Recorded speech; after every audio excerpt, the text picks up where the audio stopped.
The exasperated nanny screamed at the owner's children. The reason was because the older siblings had hidden the baby. When the man lifted the lid of the pot, he saw that the baby was covered in leaves and broth. He was relieved to see the baby safe. The good news was that the baby had not been eaten. The bad news was that the nanny was going to be resigned. This was the 17th nanny that the family had hired was kicked out by the 7 naughty children. And it was 23 hours quicker than the last one. Mr. Brown, after the death of his wife a year ago, he was so busy working that he neglected his children. The 7 children in the house became more and more unruly. Desperate, he went to an agency to look for a new nanny but was turned away. No one in the town's neighborhood dared to work for the family.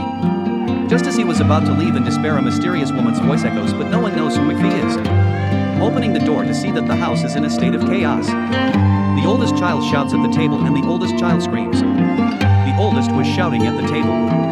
The second made a seesaw and threw things in the air. The third was in the kitchen drying socks. The fourth child was kneading dough in his dirty socks just as Mr. Brown was about to intervene. Suddenly there was a flash of lightning and a shadow appeared in the doorway of the house. Mr. Brown unlocked the door and an ugly woman appeared in front of the doorway. The woman had a big nose, her teeth protruded out of her head with one eyebrow and 2 big warts. She had a big nose, her teeth protruded from one eyebrow and 2 big warts. "Good evening, Mr. Brown, I'm Nanny McPhee," that's how she introduced herself.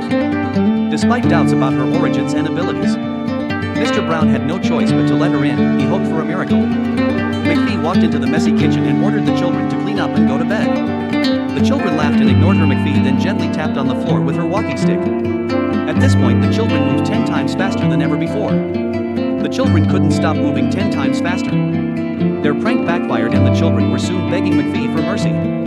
At first, the oldest son resisted until his youngest sister was almost thrown into a boiling pot, forcing him to plead. Suddenly, a purple mist swirled around and a miraculous thing happened, leaving the messy kitchen spotless. The children also lined up neatly to go to bed the next day. The children continued to the next day. The children continued to resist. The second child pretends to have measles and refuses to get out of bed. McPhee, undaunted, gives them a cup of bubbling black liquid to use as medicine. The child rejects McPhee outright, saying, "I'm not going to eat that." McPhee says, "Then you won't get any better, trust me." Despite his reluctance, he has no choice but to drink the medicine. But in the next moment, the child tries to vomit the medicine. McPhee says, "You're going to have to swallow it sooner or later, so I suggest you get a table." After a day of hunger, the children learn to say things politely. After a day of starvation, the kids learn to say it politely. "Can we get up, please?" Please. Just then, McPhee's hospital room disappeared. The kids guessed who she really was but didn't dare to show it. Mr. Brown got himself ready to get remarried. He dated a blonde who showed up. The blonde, she greeted the kids warmly, but they were mischievous. One of the kids put a spear right on the couch, and the blonde almost sat on it. The blonde Mr. Brown said straight out, "Oh wait," then he anxiously let the spear be pulled up. The charm and grace that women show in this house is beautiful. But then another child puts a spider on her head. This makes Mr. Brown have to convince her that he's eager to woo her. "I've never taken you seriously, but now I see. Enthusiasm is actually in your nature too." Yet he actually loves the maid and realizes the error of their ways.